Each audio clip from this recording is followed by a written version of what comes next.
Welcome to Not in a Huff with Jackson Huff, where we interview newsmakers, storytellers, and all-around interesting people. Sit back, relax, unless you're driving, and enjoy the show. Here's Jackson. Hello. I am Jackson Huff. This is Not in a Huff. Thanks so much for joining me. As always, really appreciate it. This week, in for a treat, I am interviewing François Clemmons. Now, I think François is probably a part of most of our childhoods. Definitely those of you who live in the United States, at some point watched Mr. Rogers' Neighborhood. At some point, you've known the magic of Fred Rogers, whether it was you growing up, and I guess there's shows on now, Daniel Tiger, and the world that he lives in, part of the show as well. But there was a documentary not too long ago about Fred Rogers. There was a movie made about him, sorta, with Tom Hanks, starring Tom Hanks as Fred Rogers. Just an amazing person. But that's not who we're talking to. We are speaking with François Clemmons, who was Officer Clemmons in the show. Now, he starred in the show with Mr. Rogers, made those guest appearances countless times in over 25 years of being on the show with Mr. Rogers, but none probably more impactful than the time in the late 60s where he shared a swimming pool, a kiddie pool, with Fred Rogers. They soaked their feet in the kiddie pool at a time when racial prejudice was rampant. There was people doing terrible things to the city pools just to keep African American children out. So Fred Rogers, that symbolic gesture of having François Clemmons, who is a black man, over to soak their feet in the same pool and then dry off with the same towel. It was a powerful thing. François and I are going to talk about that. We're going to talk about his thoughts on the scene when Fred first wrote it. I think you'll be surprised on what he thought in the beginning. We're going to talk about how he met Fred Rogers. This person from his self-described, ghetto. That's what he described it as in Ohio. To then meeting Fred Rogers in Pittsburgh, being a classically trained singer, and Fred meeting him. We're going to talk a lot about Fred Rogers and the person that he was. I think it's no secret, just as soon as you start listening to François, just how much of a difference Mr. Rogers made in his life, and just how much he cherishes Fred Rogers. We're going to talk a lot about his relationship with Fred Rogers. We're going to talk a lot about some interesting topics about how François didn't necessarily share his truth with the world. Maybe, I don't want to say because of Fred Rogers, but because of being on the show and the impact that's made. I think that was an interesting topic, and one that frankly did surprise me. But this was just an amazing conversation with somebody who just has so much energy, so much just vigor. I loved speaking with François. I loved listening to him. You're going to find out very quickly, I don't do a lot of talking in this interview. I ask him a few questions, and he is very good at taking the lead and giving us just a lot to listen to. I can guarantee you the things that you're going to be hearing is going to be fascinating, whether you're a fan of Mr. Rogers' Neighborhood, whether you've never even heard it. Just a fascinating life that François has lived, and he owes a large part of that to Fred Rogers. Think you're really going to like this one. I'm already talking a good little while with the introduction. It was such a pleasure to speak with him. This is a longer podcast, as you see, because there's nothing I could cut out. My goodness, so much interesting conversation. But let's get right to it. Here is my interview with François Clemmons. I'm here today with Dr. François Clemmons. Dr. Clemmons, how are you? I'm fine. Thank you very much. It's nice to be with you. Nice to be with you, too. This is a tall task because you've done so many amazing things. But if you would, just kind of introduce yourself to the listener. Well, most people will know me from my role as Officer Clemmons on Mr. Rogers' Neighborhood. I did that for about 27 years. I started in 1968. Fred started filming programs for children at WQED in Pittsburgh. And sometime around May, I made my first film with him, singing American Negro Spirituals. And I met him and really got to know him because on Good Friday of that year, I did a program at Third Presbyterian Church where he was a member. And at Third Presbyterian Church, I sang for that Friday, Good Friday, about 3 o'clock, American Negro Spirituals dealing with the life of Christ. I based this upon the idea of Christmas time when they have what they call lessons and carols. And they'll have a lesson and then about the birth of the Christ child, the visiting of the angels, all those things. Well, I did the same thing for Easter, where he never said a mumbling word, and where can I find my Savior, and the angel rolling the stone away. There are a number of Negro spirituals that fit that scenario. And so I decided to ask the preacher if I could do a special program, and he said yes. Fred Rogers was the last person to come up to me when it was over and say, I was about to leave, and he said, I'd like to talk with you. And my first inclination was to say, well, I've been here for 2 hours or 3 hours. I'm tired. But there was such a look in his face. And John Lively, the organist, and Joanne Rogers, I knew Joanne from singing with her in the choir. So they implored me in a nice way to take some time and listen and chat with Fred. And he expressed such deep admiration for what I had done, how deeply touched he was by me singing those Negro spirituals. He had never heard a program like that in his life. And that I consider very sad. And that's one of the reasons I want to do this special project of 400 years, because Negro spirituals belong to everybody. I mean, you have the English tradition of hymns, so where you have 4-part harmony, soprano, alto, tenor, bass, all that kind of stuff.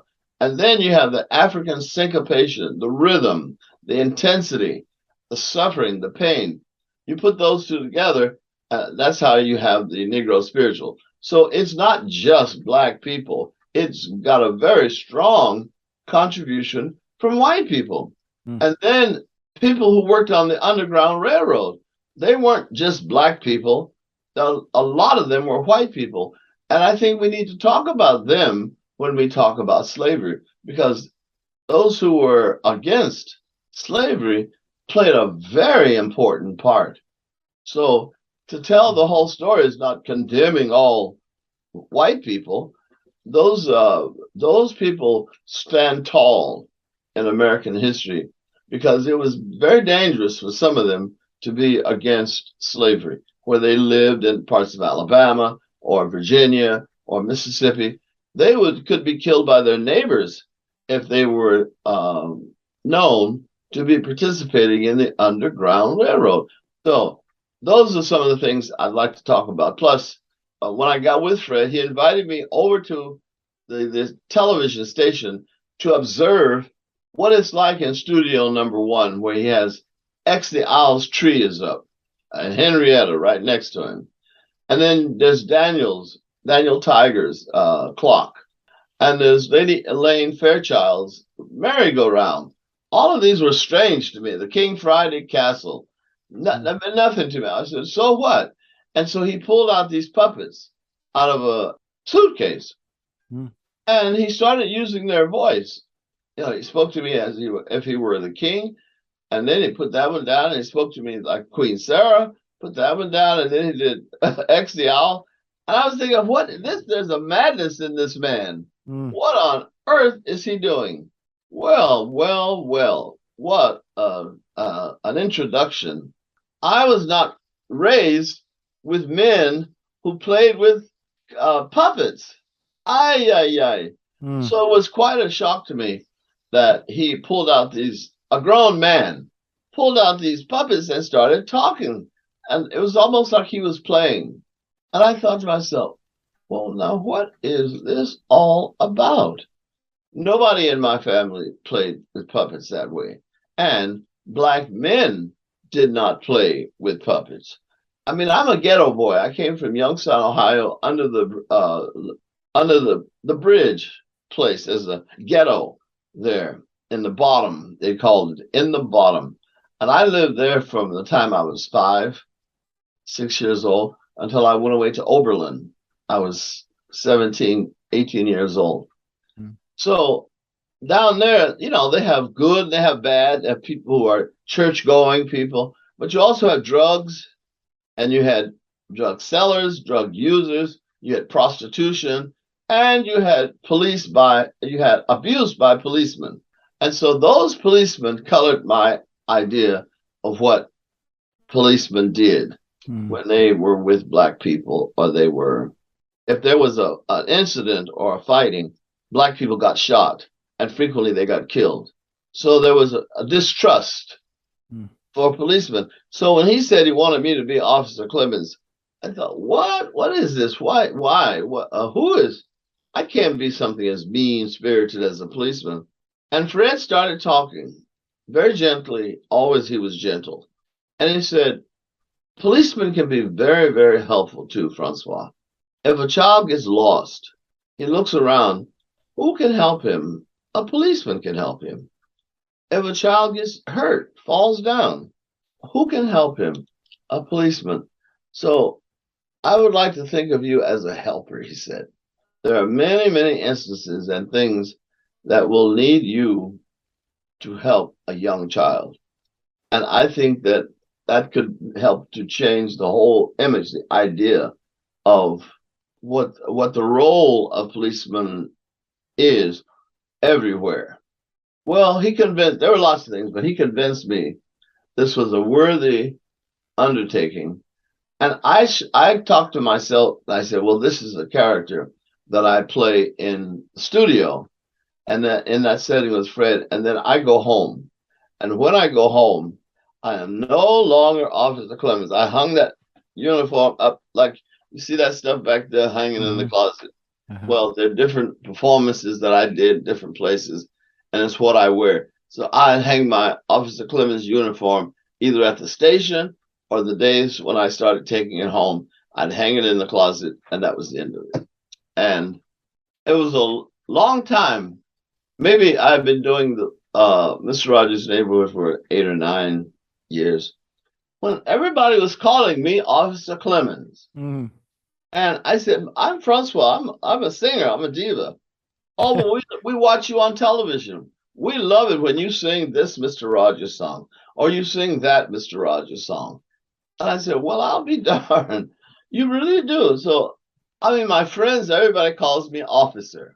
And they have ever since 1968 or 1969. And so I began to respond positively because I'm a black trained opera singer, and they're not male. There are not very many in this world, and very few of us make a living at it. And I barely made a living.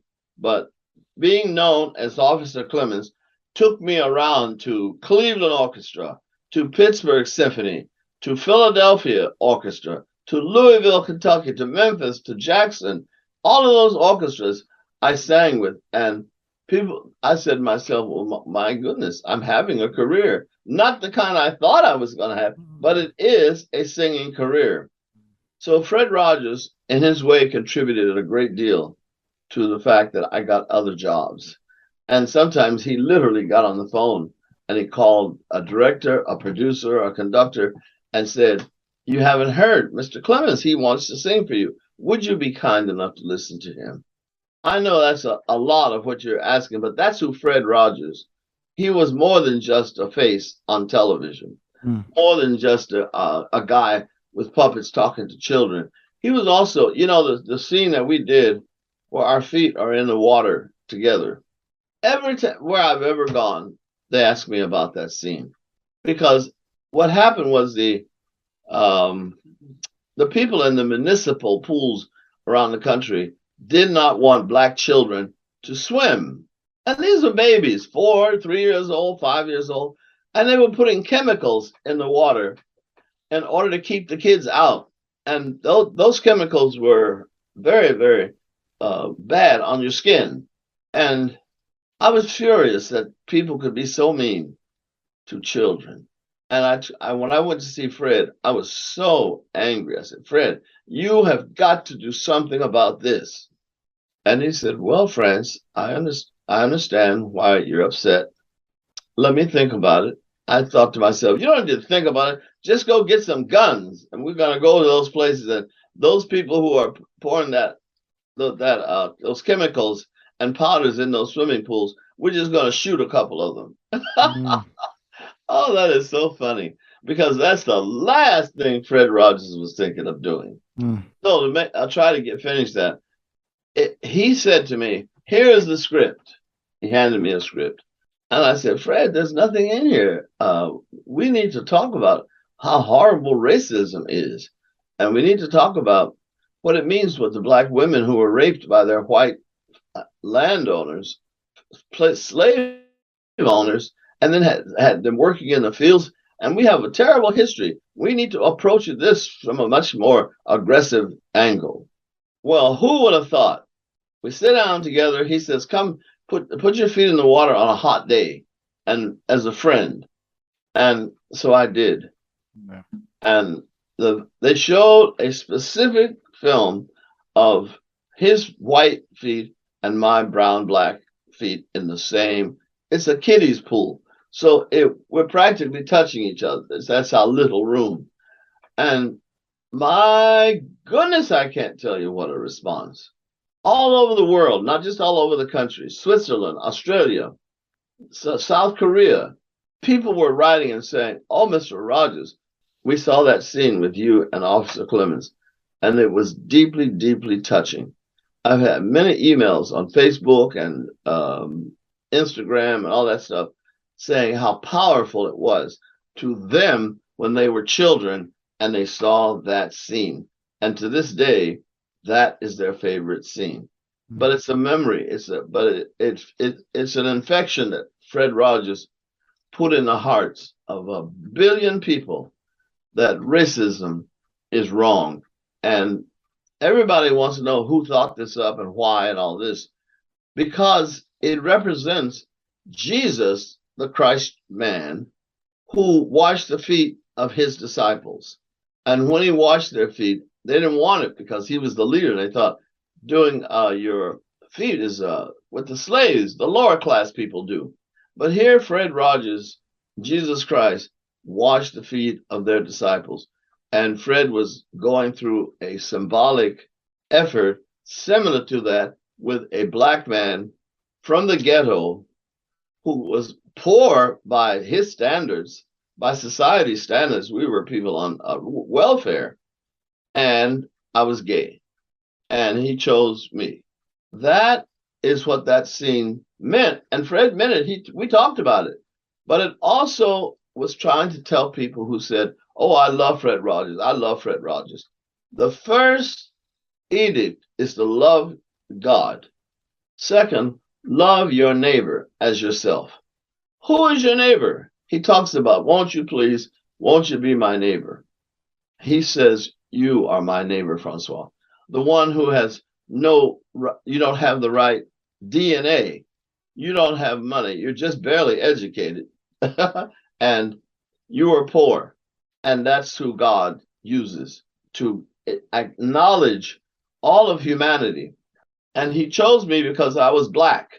I'm different. And in our society, all these people consider themselves educated and, oh, I love this and psychological that, and they don't treat black people as equals. And Fred was saying, you must.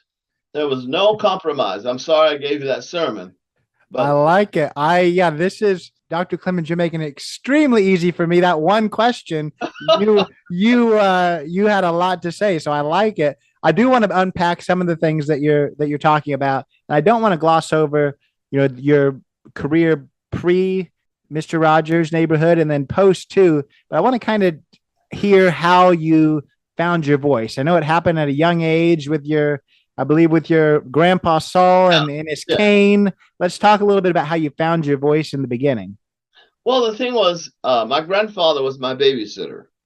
And my mother and a lot of the other women and people around, they went to church at work, church. They went to work in white people's houses, cleaning furniture, serving dinners, cooking, doing the yards, working out in the yard. So my mother was gone to work, and so was my grandmother and other uncles and aunts. But my grandfather Saul was considered, he had rheumatiz, so he walked with a cane. And he was getting up there in age, so people thought he was losing his mind a little bit. So my grandfather became my prime babysitter, and he used to take me on walks, and we go to a river nearby. We sit on the banks. He would put the wiggly worms on a hook, and then he would throw it. I hated doing that to the worms, but he did it for me. And then he had a little rod for me to use for fishing, and he had a regular one for an adult. And occasionally I caught a fish or something that was that big, but it wasn't that. He said to me, if you're a good boy and you sit and you be quiet and don't go to sleep, the cane is going to talk to me, and it's going to tell stories. What kind of stories, Grandpa? Stories about when your people came from way across the waters, from a country called Benin. And he said, you were not always a slave, Francois. You come from kings and queens. And you have to remember that. You are special. And the cane may sing a song for you. And I said, sing a song? What kind of song? Hallelujah,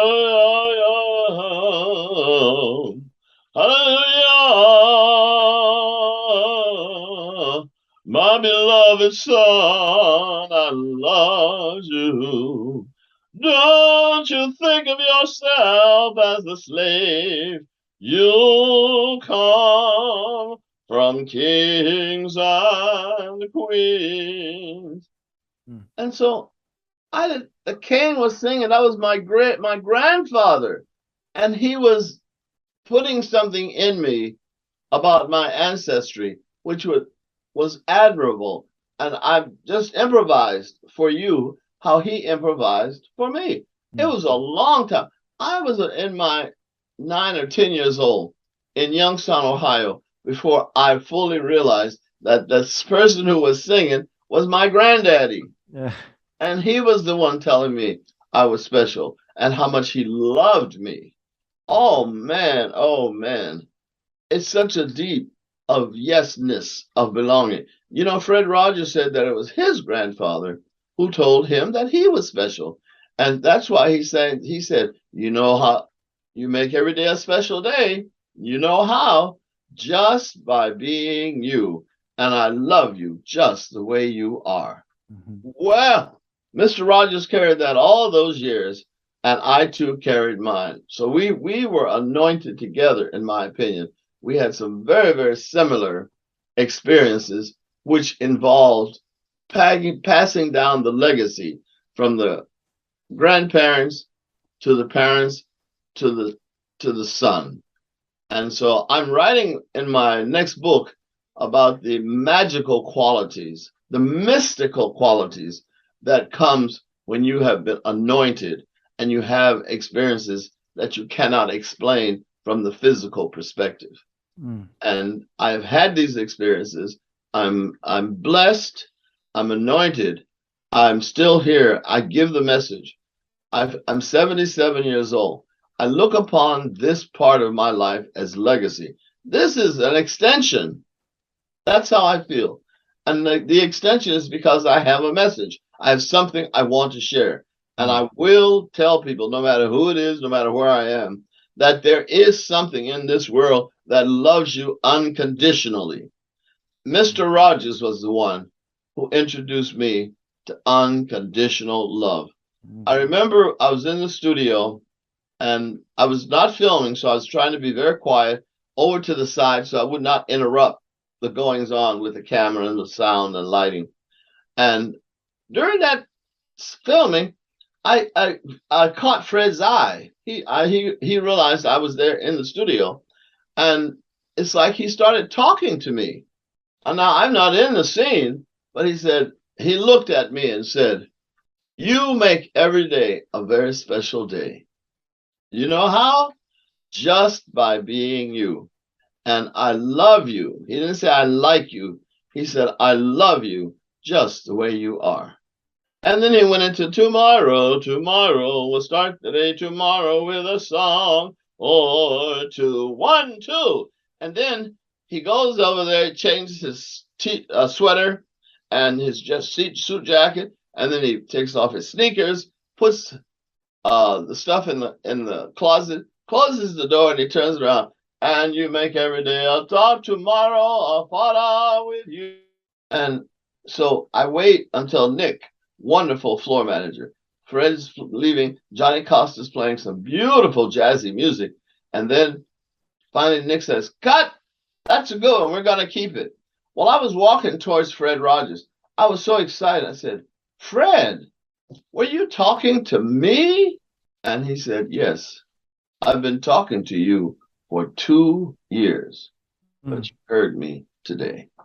And something went plop, bloop, bloop, bloop inside of me. I can't explain it physically. And then I fell into his arms. And he says, "Yes, I love you, Francois. You are very special. You have to know that." And I couldn't stop bawling like a baby.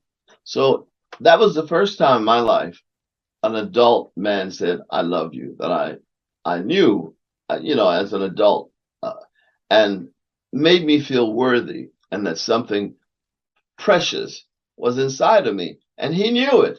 He witnessed it. He anointed me. That thing has stayed with me for all the rest of my life. And when I go around, I talk to people about that unconditional love that Fred Rogers gave me and how important it is.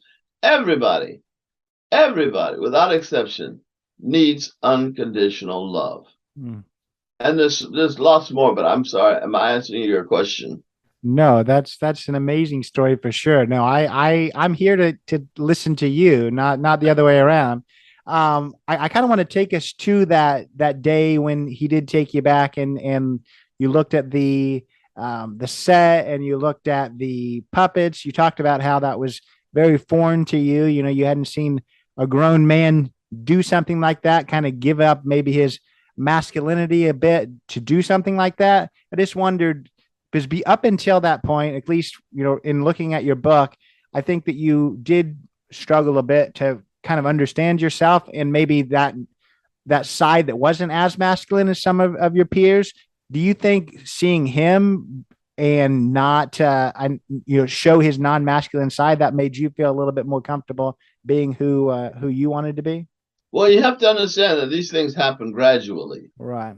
So it didn't happen all of a sudden. Right. I knew right from the beginning that he was soft. I could see how he handled himself. Right. And even though he went on about his business, he did not really, I don't really consider him feminine. What I do is I call him a soft man. And I felt very strongly that he was heterosexual. He had a wife, he has children, all that. But there was a gentleness. Everything he did he was thoughtful. And I had not had that kind of serious treatment in my youth. So for a man to be, he was changing my idea of masculinity and manhood. Men could think. Men could hold you. When I cried, he told me he loved me and that I was special. He had the strength. And he also was doing this program. Men could love children, because where I grew up, children were the women's business. Women dealt with it, right from the midwives who had the babies with the ladies, and all that. When the ladies had female or women's problems, they would go off them to themselves to work on it or to deal with it. But men did not do that. And he was this man talking on national television and listening to children and saying, "You are very special. You're important to me. I like you. I like what you're doing." On and on. I had not seen this process carried on by what I consider a heterosexual macho man. So here we are, and I'm thinking to myself, why can't more men be like this? Why can't they be gentle, kind, loving, understanding? My father beat my mother, so we had incredible brutality in our home. And then my mother divorced him. She married my stepfather, and he beat her also. So there was a crazy atmosphere in the house that of this terrible, terrible, unwarranted abuse. So I was, a little bit leery of guys who I had grown up with, and they married, and next thing you heard these stories where they were beating their wives. Well, Fred was not, he didn't fit the pattern of what a man did, what a man does. Because some of these men drank, they drank heavily, they were practically drunks, and they gambled.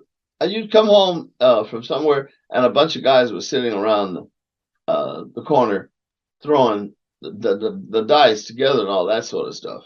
And somebody else was trying to sell you some marijuana. I got that stuff. I got that. Yeah, I got that bag. I got a nickel bag. I got a dime bag.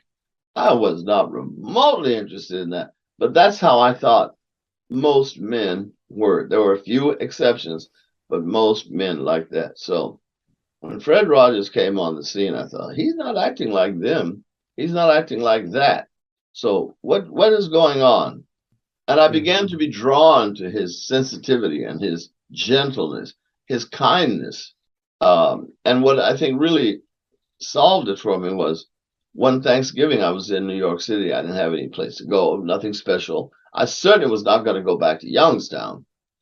And Fred said, "What are you doing for Thanksgiving, Franz?" And I said, "Oh, I'll be there somewhere in New York. I have a bunch of friends there and stuff." He said, "Why don't you come back to be with us for Thanksgiving?" And I thought, be with us? Ooh, what do you mean? I didn't want to impose on his family and their traditions and all that. He said, "Oh."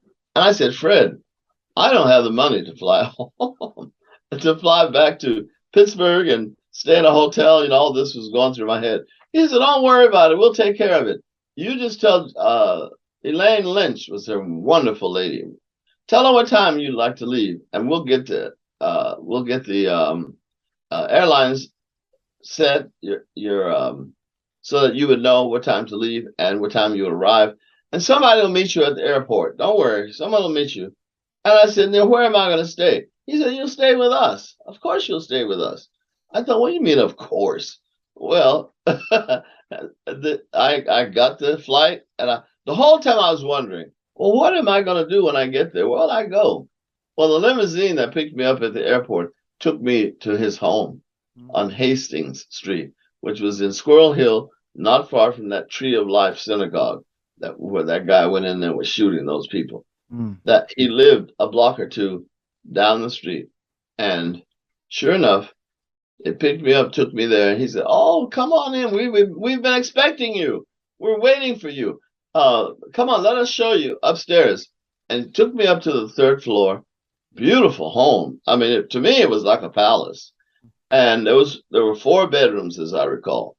And he said, he opened the door to one of them and said, "This is where you're going to stay. So there's a bathroom down the hall." I mean, we went through all of this, and if you need anything, and then you can stay here if you want to rest or whatever. Come on downstairs and join us. We'll be waiting for you. We'll be looking for you. Wow. My parents never sent for me to come home for Thanksgiving, let me tell you. And there are many ways you can do that. I know that. But this special way had me with my mouth wide open most of the time in shock. So I go back downstairs, and I don't know whether it was the day before or 2 days or whatever, but I realized everything he was doing, he included me in the family. And I wasn't expecting that. I thought they would just be gracious and be kind, but he was more than, he was inclusive. And his 2 boys, Johnny and Jamie, became brothers to me, little brothers, because I'm older than them.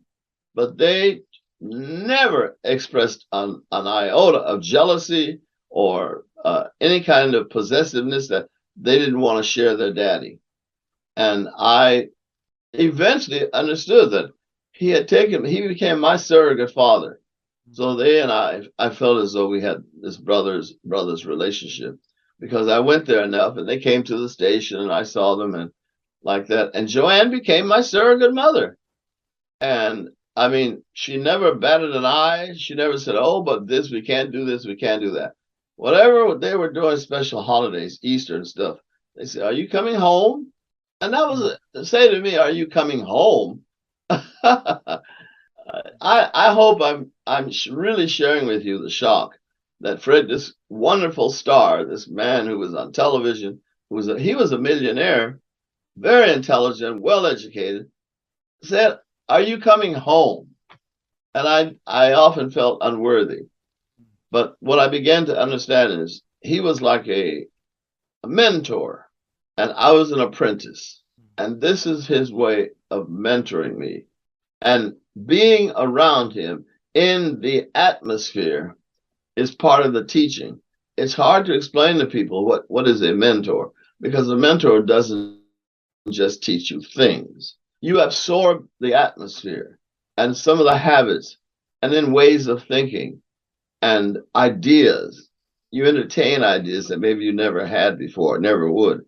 And I began to realize that I was being mentored by this great man. And he has stayed with me, all these years. I remember him. I think of him. I love him. He helped me to write the book, Officer Clemmons. I wrote that book over a long period of time because it was like a journal that I kept as I traveled around America and to England and to France, to Germany, Austria, all that. I would keep a notebook, a date book, and I would write the little things about what was around me or what I remembered. And then when I got back to New York after a period of time, I decided I need to put these thoughts into a form that I could read and appreciate, and maybe one day I would get them published. Well, I started writing my ideas down. I had a friend who lived very close by, and she said I would pay her, but she would type everything into onto sheets of paper. And I must have had 6,000 pages. But when I finally said, oh, okay, you need to make a book. This is too much. And a lot of it was pure junk, but it was just observations of what I was doing as I traveled. And I got the job here at Middlebury College back in 1996, 97, 97 something. And I looked around and it seems like everybody on the faculty was publishing. You know, that phrase, you publish or you perish, that you must publish if you become a part of academia. So I thought, well, I'll make my journal that I've been writing into a book. And everybody encouraged me. I had lots of help with the computer, with storage, with how to do Microsoft Word and that kind of stuff, because I started getting serious about it. And to make a long story short, I sent it out to a number of people. They said, good God, man, you got too much stuff here. Nobody's going to publish all of that. And they said, you got to cut it down. So originally I went ahead and I tried to do some self editing, but I liked what I had written. So I saved everything. And then I had about 600 or so pages. And a person said to me, you need to go see a book doctor. That book doctor will tell you what's important, what's not important, and will also help you with chronology. Sometimes you want something to be earlier or later, depending on how the impact of telling the story. So Dr. Clemmons went to see a book doctor, and that wonderful man, Peter Alsam, started to work. And he was very, very thorough. That's one of the things I love about this man. And he said, we're going to get married. And I thought, what? He said, because I want you to tell me everything. I want some details. I want to know everything that you're thinking and everything you're writing. And he said, you have my solemn promise that I will not divulge anything that which you don't want me to say or tell people about. I've never heard a word about all this stuff I discussed. It was like being with a psychiatrist. You marry a psychiatrist. I talked to him. I flew down and drove down to New York from Vermont, and we went through that whole process. It was very, very painstakingly detailed. So I took that and I wrote to a number of people. There are books on how to get published. And I found a couple of publishers, editors, and I mailed the copies to them, or I sent them online. And eventually I heard from this one woman, and she's Elizabeth Copps, who is an outstanding lady in my life, because she read through a lot of it and she said, I think it's just about ready, Francois. Let's send it out and see how some of the people respond. And there's never a simple direct line, because she came back to me and said, you know, you've got 4 chapters here where you talk about your relationship with Fred Rogers. I think you need to write more of let's set this aside, because I didn't get anybody accepting it, but maybe they'll like if you write about Fred Rogers. So I sat down and I enlarged those chapters to a book of 300 pages, showed it to Elizabeth. She said, okay, let's send that out. We sent it out, and 8 or 9, 10 people, a number of them, said to Elizabeth, can you put that book, I called it Diva Man, My Life in Song, and the one to Mr. Rogers, my special friend, can you make that into one book? I said, do you know how much time I have spent doing this and trying to get all this stuff together? But then I also sat there and said, everybody's publishing, so there's a lot of motivation. It's going on around me all the time. So I said, take the time, you have it. And so Elizabeth said, you write, I'll edit. Send me 3 pages, send me 10 pages, send me 1 page, send me 18 pages, whatever you write. And so I began to weave the stories together. And I sent them to Elizabeth. And eventually she said, okay, we've got enough. Let's see. So she sent it out. And lo and behold, we got 9 offers. I never will forget that number. There would be more later on, but that original bunch, 9. I said, Elizabeth, 9? She said, yes. Yeah, and you can pick which one you want. So she chose Catapult. I definitely deferred to her opinion on who to publish it, because I did not know, like she knew, which ones would treat me well, which would get a better money deal or a better writing deal or whatever. I'm so happy Catapult accepted it, made an offer that was absolutely appropriate. I'm very, very, very happy to be working with them.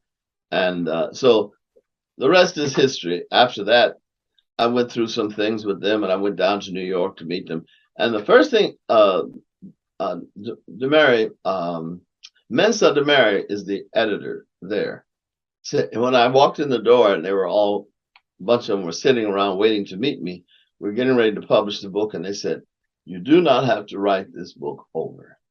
And only later did I really understand the power and the significance, because these publishers take a person's guts, they take the special book, and they sometimes take it out, throw it away, and they give you something that's terrible, or that's not worthy of what you're trying to say, because they're thinking of what is merchandisable, what is saleable, what will the public buy. Maybe they don't want the story this way, or they don't want to know that. So they wind up cutting and carrying on, and the person reads his book and says, well, this is not what I wrote about. This is not what I meant. He said, you are not going to have that problem, because we think your book is special. Well, that was an incredible gift to me, but that was the process of how I got the book finally published, through Catapult. And when you know it, COVID-19 hit. And I couldn't do any personal live appearances.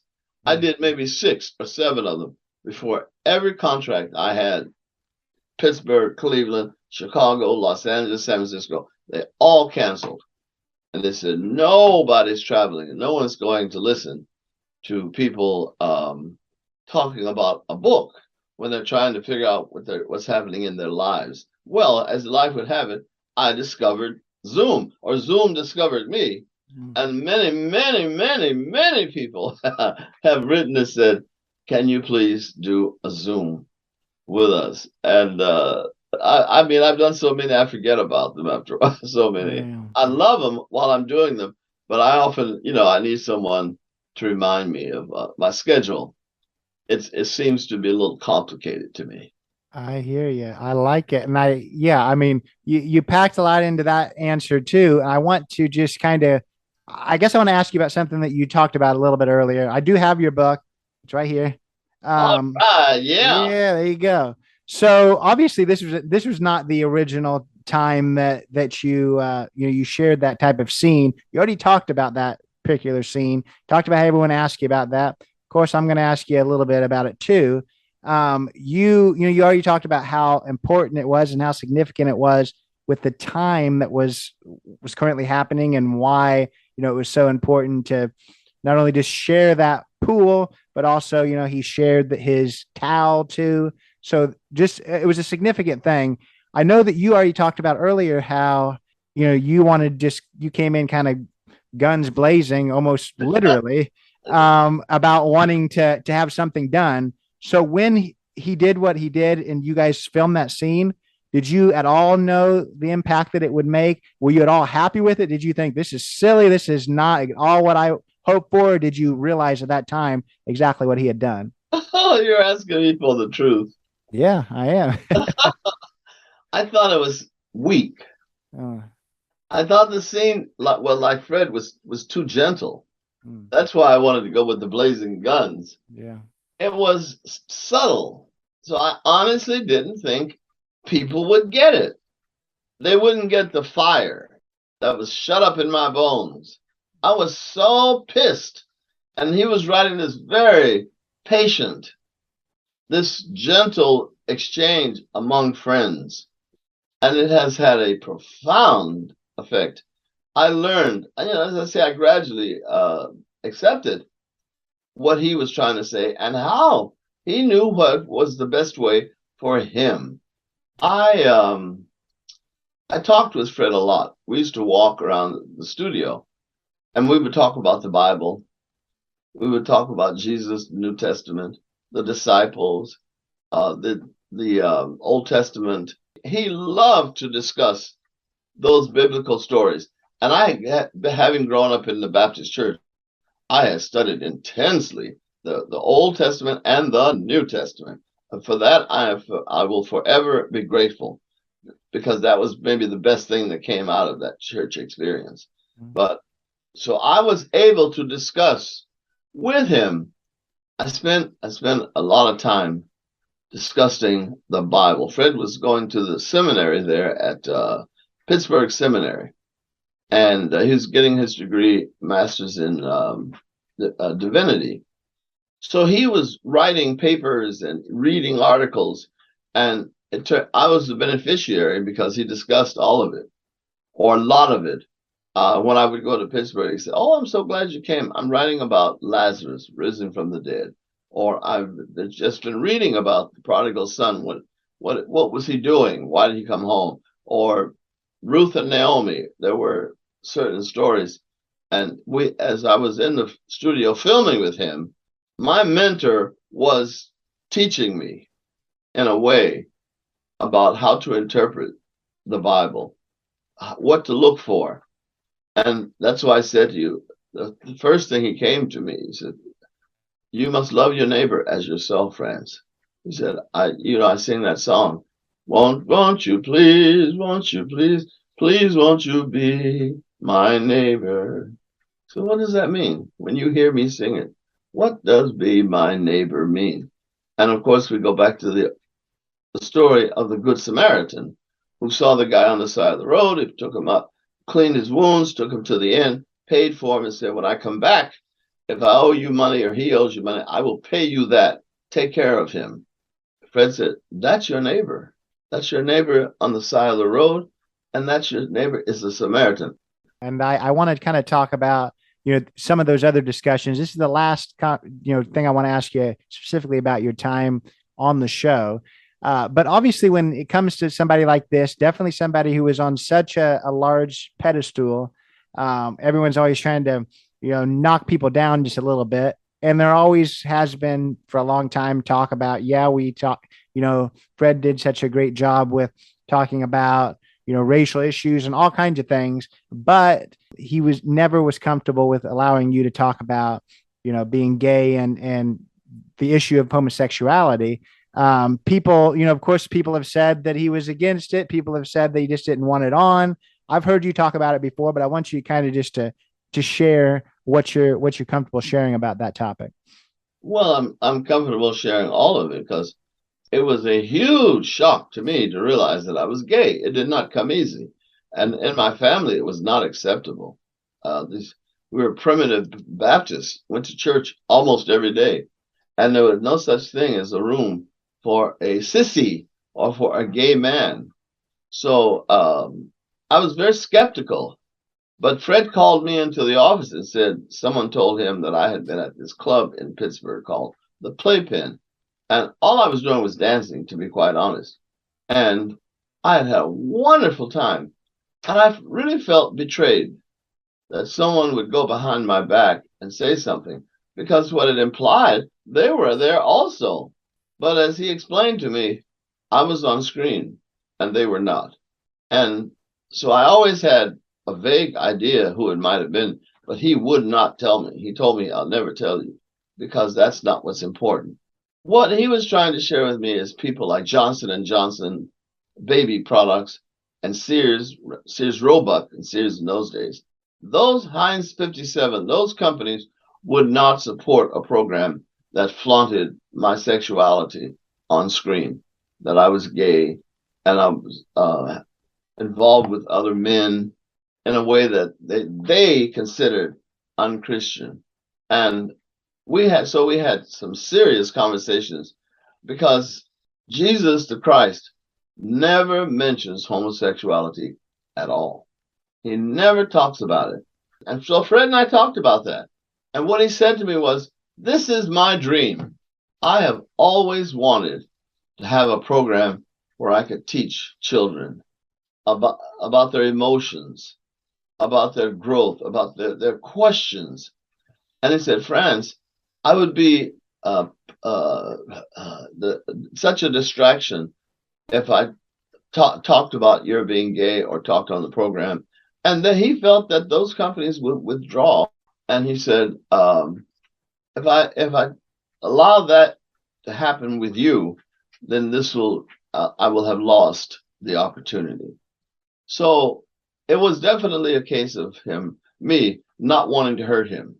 The man who had done so much for me and who had shown me such deep love, which I very much needed, I didn't want to do something to hurt or destroy his dream. And I thought, it is better for me to be quiet. Maybe it's even easier for me to be quiet. So I put as I call it, my cross on my shoulders, and I started marching straight ahead. I decided I would live in the closet. And it has been a tremendous sacrifice. I have paid my dues. I was afraid of having photographs taken with friends. When I was doing interviews, if someone even remotely mentioned anything about being gay, I made them promise me that they would not out me in their newspapers. There were 3 specific guys over the years who said to me, I know you're gay. And so I listened to what they had to say. And I said, well, then, would you please keep it to yourself or don't talk about it? And they said, yes, we will not out you. So it was very difficult, because there were times when I wanted to be intimate, but I was afraid. And I was afraid that someone might take pictures or might tell somebody a true story of something that I had done. So I decided not to do anything. And there were times when I'm not proud, but I pushed some people away. I was cool. I rejected some serious care, which could have turned into love, turned into an affair, and I would have lived a very, very different life. But I just did not feel that I could survive the rejection of not being on Mr. Rogers' Neighborhood. It was also tied in with the fact that I'm Black. There was no other Black personality or character or actor on children's television at that time. Later on, they had Sesame Street, and then they had Bill Cosby on Electric Company. But they were subsequent programs. And in my program, with Fred Rogers, I felt a deep obligation for Black children to have a positive role model on television. And I did 3 or 4 tours around America, specifically urging Black people to watch Mr. Rogers' Neighborhood. And those tours were terribly successful. I mean, overwhelming. There was so much mail. There was such a response. Everywhere I went, I sang in Memphis, I sang in Nashville, I sang in Jackson, Mississippi, Alabama, I went back to Birmingham, Montgomery, all over the South. And then I went out west. I was away on the road once for like 9 months, talking to Black people in Black churches, in Black civic organizations, Black fraternities, Black sororities about watching Mr. Rogers' Neighborhood. And everywhere I went, I was accepted bountifully, wonderfully. They were wonderful. And they sent mail to Pittsburgh, to Mr. Rogers, and said, Officer Clemmons was here. This is what we did. This is what we sang. It was wonderful. Over and over and over and over. And we began to realize that the program was being watched by many, many Black people in the South, in the Midwest, and in the West, far West.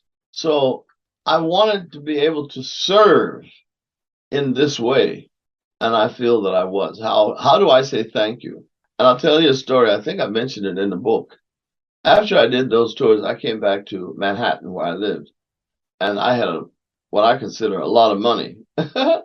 And as I was home paying bills, when you're away a long time, I talked to the landlord, the television people, the electric people, all those people. I had to contact and let them know I'm away. I'll be back, and I will pay those bills. And I paid, the landlord, and I paid the television, cable people, and on and on. And when I got finished, I thought, I was sitting at my desk, and I thought, this man has been so kind to me. And I love that he gave me the trust he placed in me to go out on tour and to sing and talk. And I remember writing him out a check for $500. And to me, that was tithing. I was tithing. I made quite a bit more than that on that trip. And I wrote a little note, dear Fred, I admire, very, very much what you're doing. I'm so grateful for an opportunity to really give you a gift of me going out and traveling.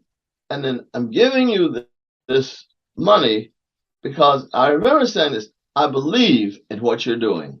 I think it's that significant.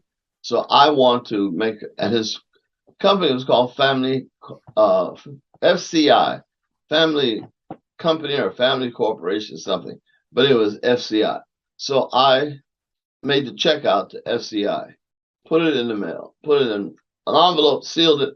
When I went outside, I put it in the mailbox. Well, about a month or so later, I got a phone call from Fred. And he was speechless. He was not coherent. And so I listened because that was not like him. Well, what's the matter? And he said, Franz, I got the letter from you. And I thought, what letter? Time had passed. What are you talking about? And he said, the letter with the check. Oh, that letter. And I said to him, I did that, Fred, because I believe in what you're doing. And I tithe to the church. So I wanted my tithe, part of it, to go to you. And he said, let me tell you something. In all the years that I've involved in children's education and research, he went to Canada for a couple of years and he came back and he started Mr. Rogers' Neighborhood. He said, nobody ever who worked for me ever gave me a dime. You are the first one. Right now, you're the only one. And he said that to me. It means so much to me. I talked to Joanne about it. He said, we are not going to cash that. We are going to save it. We want to remember your kindness and your love, your loyalty, and how you have served me. So I'm deeply grateful. I know by that time he was sobbing. And Joanne got on the phone for a minute and said to me that he's telling the truth, Francois. None of them ever gave him a check. And you did. That's a powerful thing. And I guess I'm a little because you've talked about this in other interviews, and I've always thought that maybe I've kind of understood things incorrectly. So are you saying, I guess, that you've never been able to truly live, your truth because I guess you've stayed closeted? Because I just can't imagine that would have been his hope. Is that what you're saying? I think that they wanted me to live closeted or on the down low, and that's why I say I pushed some people away. I could not come out. If there was a way that I could have a relationship with the same sex and it would not be in the newspapers, that would be the most ideal thing. But everything I did, photographers, people were around, they were taking pictures, and I was in every newspaper in America. It was so interesting how popular I was, but I was not a pop star. I was not a Michael Jackson or that kind of attention. But everywhere I went, oh, we know who you are. Oh, we've seen you on Mr. Rogers. I got a job, several jobs, more than a whole lot of jobs. I would write to people and say, I'm Officer Clemmons from Mr. Rogers' neighborhood. And they would say, oh, there were more said yes than said no. And so Fred was asking me to take this down a dynamic, keep it gentle, keep it quiet. And I didn't know how else to do it because I'm an extrovert and I loved going out to the clubs. I loved being in the gay clubs and the straight clubs too, but there was so much dancing. And in the village, if the club was dark and all that, I felt safe. I could go in, I could dance, I could have a drink, I could relax, but then I went home by myself. I always did. And yes, it was a great sacrifice, but I did it. And I would do it again. That's a powerful, powerful thing for sure. The last thing I want to ask you with Fred Rogers, then I want you to get to, what you're up to now is just obviously the renewed interest when it comes to the documentary a few years ago, the feature film. What did you think when all of this kind of just popped back up and everyone was more interested in his work all over again? Well, the documentary I liked very much. Won't You Be My Neighbor? The director and the other people, I didn't work very much. He was out in California. He said, we're going to film this documentary. Can you come out here to California and film? And I was ill at the time. And I said, oh my God, I just had a stroke. I can't do anything. And he said, well, we're very sorry. We'll be back in touch with you. Can we call you again? I said, yes, of course. So maybe a month or two later, they called me again and said, can you come to Pittsburgh? We're going to be filming. And I said, oh, Lord. I asked my doctor, and he said, it is not safe for you to fly anywhere. Tell them you're still under a doctor's care. Well, I didn't want to tell them, but I did. And I have to tell you, the wonderful director, I talked to him and I talked to a couple of his producers, and they said, can you get someone to drive you down here to New York? We're going to be filming in the city for a while and doing some other work. And I said, okay, I'll talk to my doctor. And he said, no, you must be here. But he said, you can't go anywhere for another 6 months or something like that because your health is so fragile. And I was going to the doctor at least once a week. And for a short time, I was on dialysis. So my doctor said, no, no, no. So I called him back and I said, I am so sorry to have to tell you this, but I won't be able to be a part of your project because I couldn't go to Hollywood, I couldn't go to Pittsburgh, and now I cannot go to New York. And this man surprised me and said, can we come to Vermont? And I sat there and I said, what? You would come up here? He said, yes, I will find out the dates and we'll coordinate them with you and we will send a truck with some lights and sounding equipment and cameras and all that. And we're going to come to Vermont. And they did. We figured out the schedule and everything. Oh, and I mean, it was wonderful. So I was here at home. I have a front porch. The truck drives up, and my goodness, they start unpacking all that gear, that microphone you have in front of you. They had 3 or 4 mics. They were holding them from the upper parts and a lower ones because the lighting had to be right. And they changed all my furniture. They moved all the furniture. I told them, go right ahead. I slept until I had to get up to film. And I filmed like I'm working with you for an hour or two or so. And then I said, I'm exhausted. I can't go on. And they said, oh, what's the matter? I said, I just need to sleep. My brain couldn't take the intensity for long. They said, well, go to sleep and sleep as long as you like. We will wait. And so for 3 hours, I went back, if not 3 or 4. They went to lunch. They did whatever else they had to do with other people and phone calls. And when I woke up, I got dressed again. I said, okay, I'm ready to go. And so we filmed for another couple of hours. And they said, you know, we have this stuff down in your basement and everything. And we were looking around. We would love to do a little. I said, I can't do anymore. He said, can we come tomorrow? And I said, okay, let me go to sleep. And I swear, those guys, it was like having relatives. I went in the bedroom, I went to sleep. And I said to them, lock the door whenever you leave, because I won't be awake. So I went to bed. I got up early the next morning. I swear those guys were here like at 9 o'clock in the morning. That's early to me. So I get up, have some coffee, get dressed. And sure enough, we go down to the basement. They had set up the lights and stuff, and they were already prepared. And I just sat in place, and we did the last part. And I have nothing but good things to say about Won't You Be My Neighbor. Now, on the other hand, the people who did It's a Beautiful Day in This Neighborhood, I think that was the name of the second movie with Tom Hanks. It was a Hollywood movie. I want to say terrible things, but I don't. That would not be the whole truth. The truth is they didn't ask me to be in it. As a matter of fact, they made the wife into a black person, I guess. But otherwise, it would have been all white people. And that was not Fred Rogers. That's the first thing. The second thing is there was not a role for Lady Aberlin, Mr. McFeely, or me, or Joe Negri. We were all there. How do you make a picture about Fred Rogers and don't include Lady Aberlin or Mr. McFeely or Handyman Negri or Joe or Officer Clemmons? So I look at this movie and say, who are they talking about? What are they talking about? They're not talking about Mr. Rogers' Neighborhood. It was a Hollywood B movie. B, not A. And the reason I say that is because I watched it 2 or 3 times. They don't capture the spirit of Fred Rogers.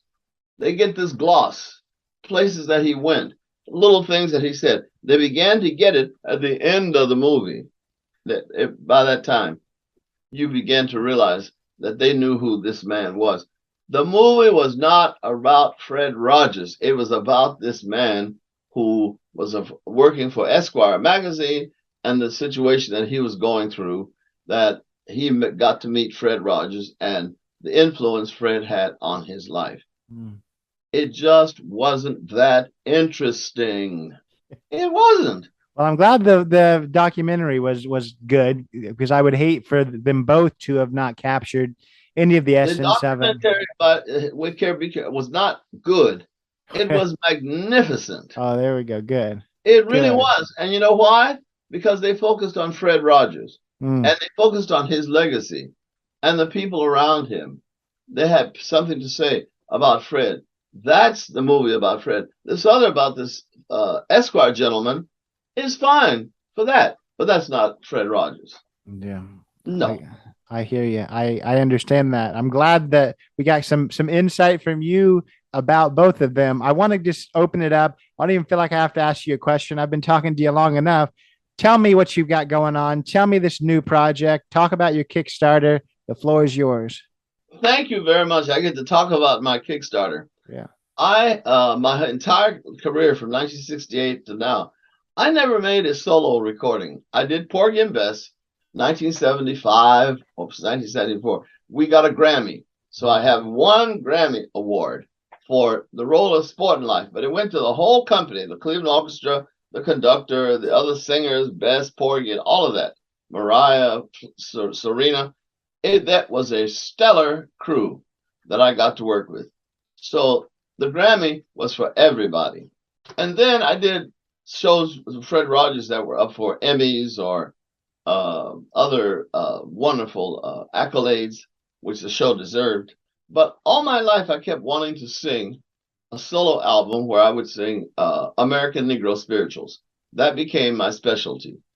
And so I decided I would try to raise a substantial sum of money and have people contribute to this album. I'm working with a wonderful Perry Evett. He's an engineer, sound director, and I'm working with a pianist, Ronnie Romano. He is so gifted. So I've had some private sessions that have been just off the charts. But now I need to finish this up. We need to record a few more things, and I need to get it edited digitally and all that, and then post it and stuff. Let me tell you, I listened to several of the songs from this potential album. I have never heard such tender singing in my whole life. I often think, oh, what kind of gifts do we have? I don't have the loudest voice. I don't have the highest voice. I don't have the lowest voice. And on and on. But I am able to communicate a level of tenderness that I've never heard in any other artist. We all have something as a special gift that we give. And I understand the pain and the suffering of slavery. And nobody has sung it better than I do. Nobody. Now, you have some people who sing it well, and they sing, oh, just so gloriously. But that's not what you're going to remember about my recording. I like it. I like it. And I want you to tell us how people can connect with you after today, whether it's how they can pick up this book, where they can pick up your next book. Where's your best connection points? Well, I have a while to go before I do the next book, but I'm writing and I'll talk about it in a minute. But to get in touch with me, I'm at FrancoisClemmons.net. So I always write www.FrancoisClemmons.net. That's what FrancoisClemmons.net. So that's one way to get in touch with me. And there's a page about the book. There will be a page soon enough about the Kickstarter, but it's on Facebook and Instagram. It's posted all over my webpage. All they got to do is go and look for Diva Man or Diva Man Francois or something, and they'll find me on Facebook. And there should be a link to get to the Kickstarter, which is 400 years. And I'm dealing about the 400 years of slavery. So that's what that name came from. And when the person suggested that name, it hit me very solid. I said, that's what I'm trying to say, 400 years. That's one project. The other project, which is my next book, is about a gentleman who lived in Africa in any village, who loves his family. He's basically a farmer, and he has a wife, and he has children and all that. And he lives a good life. He goes up the mountain and discovers that there is a holiness in that mountain that gives him the gift of healing with his hands. So when he comes down from the mountain, he begins to take care of babies and various other people. He heals. All he does is lay his hand and he sends prayers from God. Well, after 50 years or whatever of doing this, everybody knows who he is and what he is and stuff. But one day, his grandson, his favorite little grandson, is kidnapped. Now, you and I know history enough to know he was kidnapped by a slave trader who took him to a fort somewhere around Liberia and all, and then put him on a boat in the bottom of that boat, the belly of the boat, and took him to America. And his grandfather never saw him again. So I try to share with people not only the pain of the grandfather losing his grandson, but the pain of the boy who is so confounded. What on earth is happening to me? There was no definition. There was no experience in his life that prepared him to be kidnapped and then to be put in the bottom of the belly of the boat, and it was just smelly and it's unsanitary. Strange people, there are others around him who do not speak his language. It is agonizing. So this holy man, Drek is his name. Drek goes back to the mountain and says, you gave me this gift. Now, somebody has got to tell me, where is my child? And as he goes up the mountain, he levitates. He's transfigured and he levitates. There's a cloud. The mountain is high enough that the top of the mountain is above the clouds. When he gets up there and he's levitating, he recognizes the trees, the shrub, the animals, the river. He's a part of everything. Everything is a part of him. And this is his deepest experience of God, of holiness, of divinity.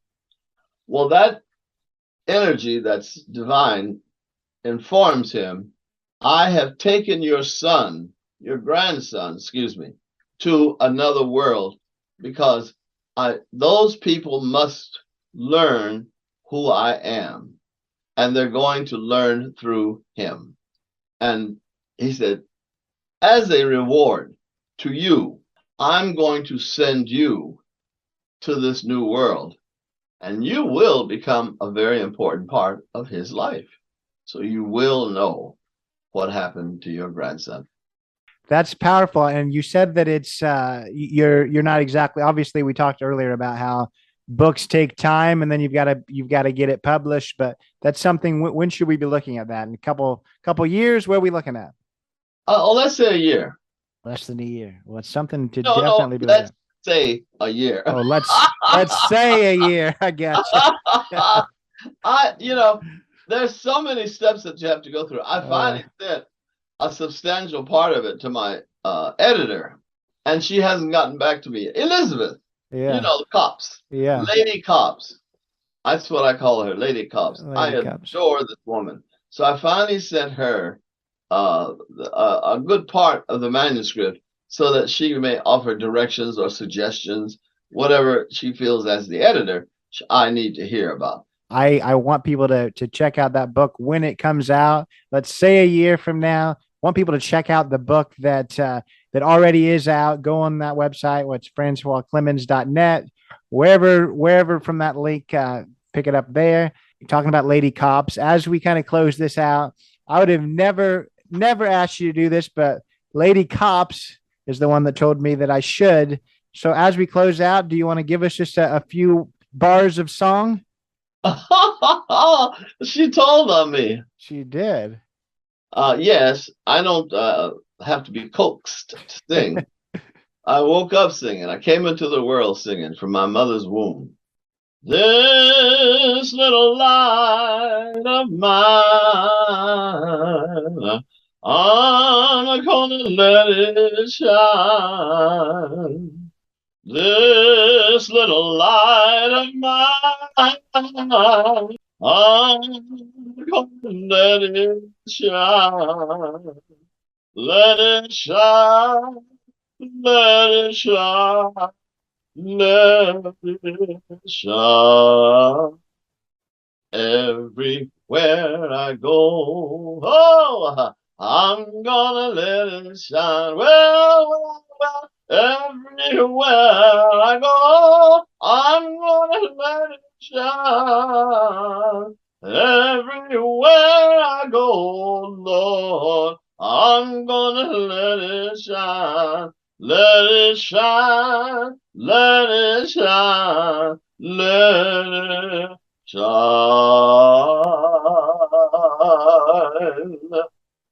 Fantastic. Yeah, thanks so much for your time. I really, really appreciate it.